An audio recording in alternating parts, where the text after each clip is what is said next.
Hello and welcome back to Dumb Down Tech, and today let's carry on the theme of Alan spends more money for no good reason apart from I want to. About time. What do you mean about time? About time.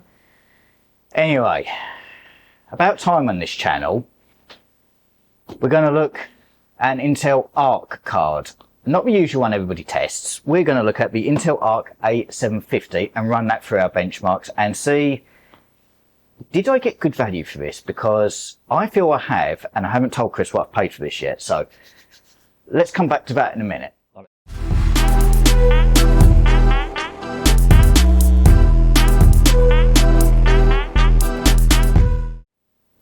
Yes, welcome back to Dumb Down Tech. Little change today. You got me filming with Chris behind the camera for the first time. This is a worry, isn't it? It won't for me. I'm worried what you're going to do to me. Is there filters? Like funny face filters on here? If there was, do you think I'd show you? Probably not. No. Right. So, we recently saw Chris review the Intel B580, which was very surprising in its performance. I was really impressed with that. For what it is, I was very impressed. Yeah, and I've been looking at an ARC card for a while. Chris will know, because in my home server at home, I run a GTX 970. It's not great, and Does the job. With the Intel cards, what is fantastic is they do all the codecs. You know, whether it's for all the videos, even including the latest AV1, which a lot of the others don't do. Well, I managed to get one of these, so I decided, yeah, I'm going to use it for that. But while I've got it, how good is an ARC card in 2025? You know, have the drivers finally given us something we could actually recommend to people? Because the B580, the mid-range gaming, I'd happily recommend that. I agree with them. For 2025 and 2026 onwards, I think it's good. And it'll be very interesting to see what the A series can do, because they was very harshly criticised at first. Yes. I understand the drivers weren't the best, but the actual hardware on them, they're pretty reasonable cards, I think. Yeah. I mean, so this is not the, I suppose you could call it, it's not the reference model, thankfully, because Chris got the reference for the B580, which I respect. I wasn't going to get a reference one because to take that apart, it's glue. So this is an ASRock Challenger OC. So some quite nice big fans. I do need to clean it. So it is a used item. I have no problems buying used items. I really don't, because Pre-loved, not used, pre-loved. Pre-loved, yeah. We've got a back plate, plastic, but you know, we've got a bit of a blow-through area. We've got twin 8 pins. I'm very surprised about the twin 8 pins. So am I. It's not that higher power usage card. I mean, you're not going to complain for the extra protection that way. No, I mean, we'll see what it does in a moment. We've got 2 HDMIs, one of which is 2.1, which again is nice to see. But really, I mean, it's a lot of plastic. It's cheap. I'll tell you now, I'm looking at this could be used as a budget card, as it cost me £110, about $150 US. Oh. Seriously. I genuinely thought you would have paid more than that. I was expecting about £150, not dollars. £110 delivered, and as you saw, it's all fully boxed and everything. Yes, it came with a bit of dust, but nothing that can't be rectified. While Chris is stunned, picking my jaw up off the floor, what we'll do is we've run it through. We've changed some of our testing a little bit. We've dropped some games and we've added some more kind of pure benchmarking in. So trying to streamline a little bit, because it does take quite a bit of time to get the benchmarks now. So we're down to 8 games, and then we've got 3 actual benchmark applications. So what we're going to do is we're going to run this through that.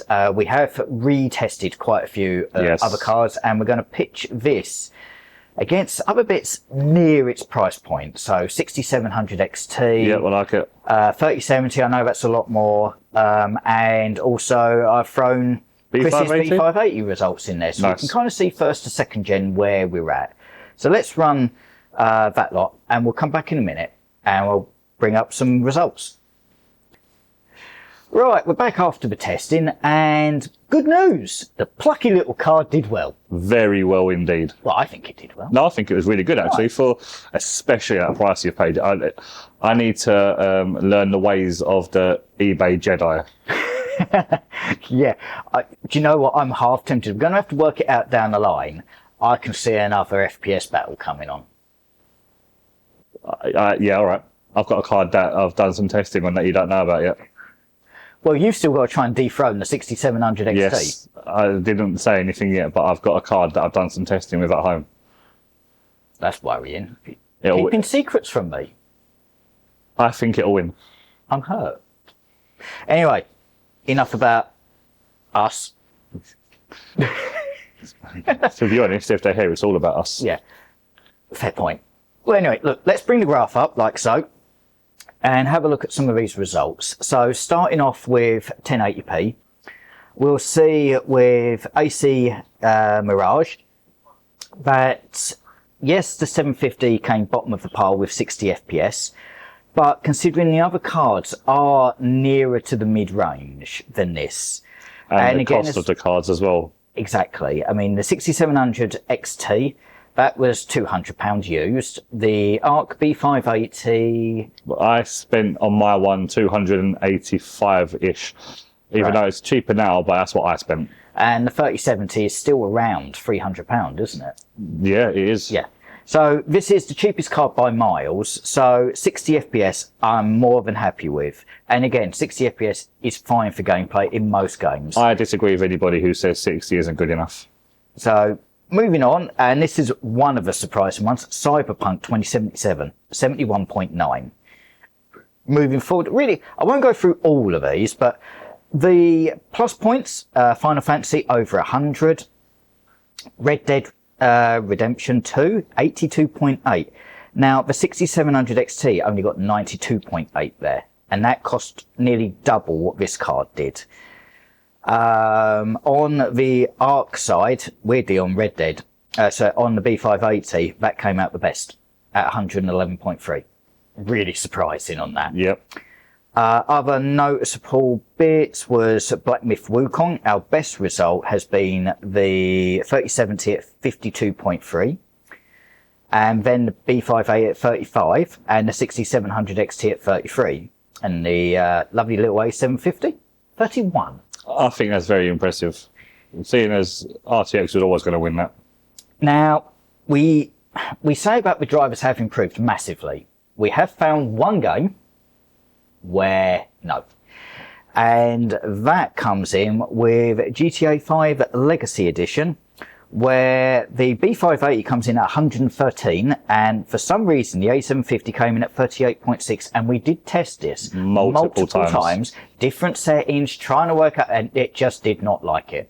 Not at all. Because all the others, it's quite a steady bit with price, and this one just dropped off a cliff. Just, I've got no idea why. Yeah, they've obviously fixed whatever the issue is, because the B580, fine, but for some reason this card just Something on it wasn't happy, yeah. Yeah. Heaven over 100.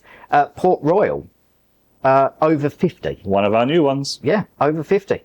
Steel Nomad actually beat the 6700 XT. That came in at 78.6 FPS compared to the 72.4 of the 6700 XT. Very nice.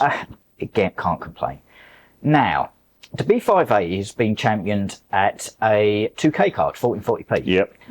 I wouldn't say at £110 would I be looking at 1440, but it's a very popular resolution, so we tested it.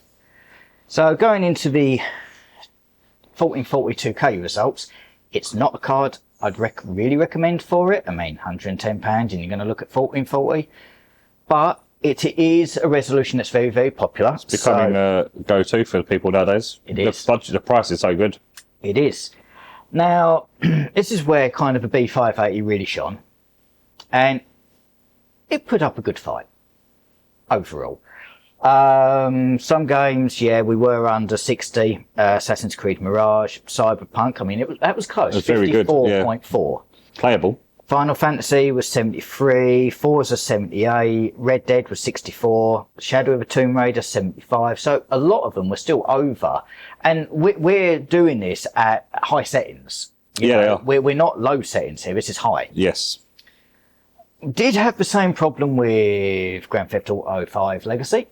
Still an odd one. 24.6. So yeah, something seriously wrong with that. Heaven 74, Port Royal 30. Again, that's still not ridiculous. And still Nomad at 50.6. Again, still beats out the 6700 XT, which came in at 47. So here we are a few days later, after the testing and the other bit of filming. Unfortunately, due to a camera error, we're having to do a take 2. So in roundup, overall, for £110, really can't complain with the gaming performance, especially if you're just looking at 1080p. I'm looking at editing, which I'm sure this card will do, as said, with the codecs available. And speaking of the card in general during gaming, I can't really fault the cooling either. In gaming, I think we hit a maximum of about 70 degrees, and so I haven't cleaned this out or repasted or anything like that. Most of the time it was in the 60s. So again, very good. And you know, this is not an expensive card. Going forward for recommendations. Now, it's always been hard previously to recommend an A-series art card. Mainly because of a lot of the instability. And you say, through our testing, we found one game that wasn't playable. And I think if we probably played around enough, we would probably get it working sufficiently, or there may be a hot fix out there that somebody knows. If you do, please put a comment down below, let everybody know how to fix this issue. We just didn't have the time to go through absolutely every possible configuration. So, is this the new budget king? I think so. I think so. Because I paid £110 for this. And this wasn't the only one. I missed out on one that I think went for £108. So they are out there if you're willing to take a gamble.